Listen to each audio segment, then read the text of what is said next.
Olha a lareira de Natal do Gui. Olha o foguinho dela, que lindo. Guilherme, você gostou da sua lareira de Natal? Gostei. Olha a árvore de Natal do Gui.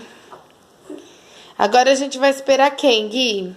Da visita do Papai Noel. Ah, é? E o Papai Noel vai colocar o que na botinha? Doce. Doce? Uhum. E embaixo da árvore ele vai colocar o quê? Um presente. E a gente vai deixar o que pra ele pra agradecer?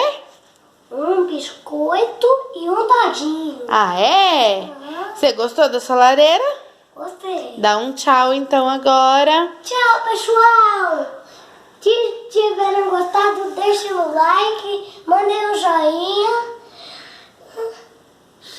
E agora vocês vão ter deixa o like. Antes do vai acabar o tempo. Ah, é? 1, 2, 3, 4. Manda Feliz Natal. Feliz Natal, pessoal!